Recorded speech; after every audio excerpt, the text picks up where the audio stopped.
Hello everyone, this is Charlie from HotTipCentral.com, and I am an avid iPhone user for a long time. However, for the next 30 days, I'm going to be switching from this to this.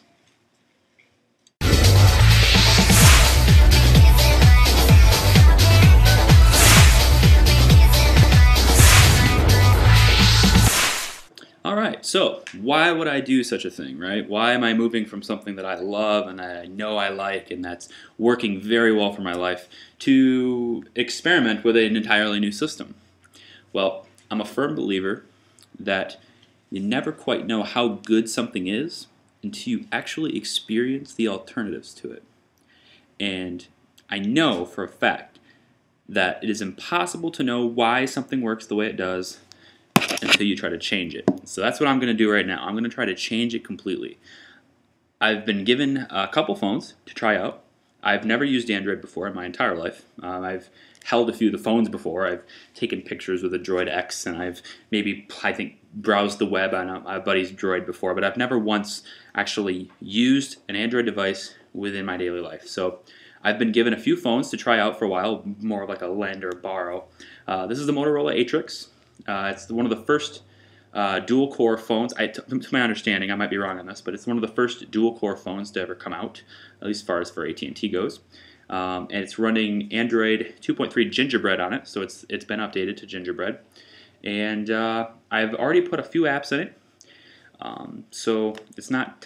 I mean, technically, I've set up my accounts, but first impressions of the phone, and it's take everything I say in this video series, because I'm going to make a lot of videos for this, with a grain of salt. Almost all of my ratings and all of my, I guess, judgments on this device are going to be based on the iPhone, because that's the experience I have to go off of. So I'm comparing it to the iPhone every single time. I'm going to be. Without the case on it, I had a body glove on it. So this is bare without a case, and without the case, it feels okay. It's kind of cheap. It feels a little cheap in the back, but I think it's only because it has this removable battery door on it. But with the body glove, it feels really nice. It has an HD video camera with a flash, and it had it before the iPhone did. It has a front-facing camera, 1.3 megapixel. It also has a 4-inch screen, which I thought was going to be an issue. I thought having a 4-inch screen was going to be a really big deal for me, because I really like the 3.5-inch screen on this phone. I really do. I think it's the perfect size for what I like to use it for. Until I felt the Atrix. I figured a 4-inch screen is going to make the device huge, and that was the big problem I had with when I held the Droid X. I figured the device is huge. I don't like it. It's just too big. The Atrix is a little different for me, though, I think. The phone itself isn't physically that much bigger than the iPhone, if you can see the comparison. It's really not that much bigger at all. Wow, I can't even, there it is. It's pretty much the same size, and yet they've taken and not wasted as much space on the top. You see there isn't as much space on the top and bottom.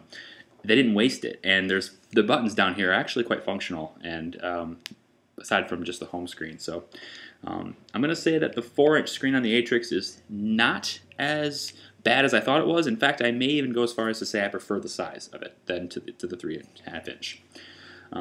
Because it's just, I don't like the build quality of the phone, though. Let's get that out of the way. This is built much better. I feel better holding this. It could have a curved back. Maybe I'm warming up to the curved back of this, I think, but for the most part, this is built solid, and I think it has much better engineering behind it than this feels like. This feels cheaper, plasticier, but it's not all about the device. It's about the operating system. And so over the next month, I'm going to be using Android. I'm going to see how well it meshes with my life. I'm going to see how well it allows me to do what I want to do with it. There's a lot of things I like to do. I'm heavy on email. I'm heavy on Google Voice text messaging. Not normal text messaging, but Google Voice text messaging. And I'm assuming because this is a Google operating system, it's going to work well with Google Voice. I'm also going to look into how well it does with my photos and keeping track of my photos with the computer, as well as I'm not really too big on video recording with this much anymore, because now I have a Canon 60D. But I'm still going to use video for this because I used my iPhone for it, and therefore I will use this with it because it's only fair. To be upfront, though, what I won't do is try to compare this phone to the iPhone 4S. I won't be doing that. The reason I won't be doing that is because this phone is older. And the operating system is Gingerbread. It's been out a lot longer than iOS 5 has.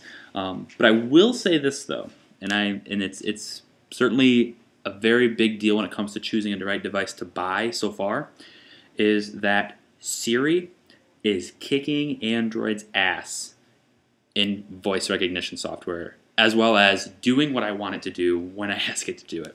I was going to do a head-to-head battle with Iris, Speak to It, and VLingo compared to Siri.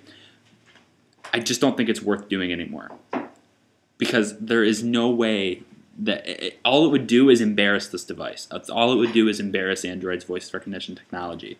I'm not saying this to be biased at all. I'm physically using both things side by side, and when I say to Siri, I need a Halloween costume, and it goes, I found 2 costume shops fairly close to you. And it shows me 2 costume shops really close to me, and I can just click one, get a map, and call, to where this one tells me I don't really know what you're talking about. Go ahead, try it. Try it in all 3 of those applications. I need a Halloween costume. It doesn't do it. It does that with a lot of things you try to say. This understands the meaning of what I want to say, and this doesn't. And so it's not fair. What I will be doing is comparing it to the iPhone 4. This is my iPhone 4. I've been using this for ever since it came out on AT&T the very first day. The iPhone 4S that I just showed isn't actually mine, so I haven't even been using it, so it's not even relevant to my comparison of what these things are doing for me.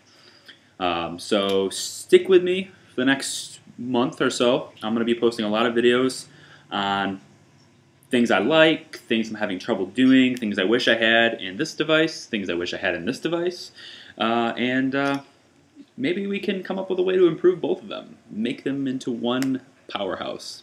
That'll never happen, but hey, we can wish, right? So stay tuned.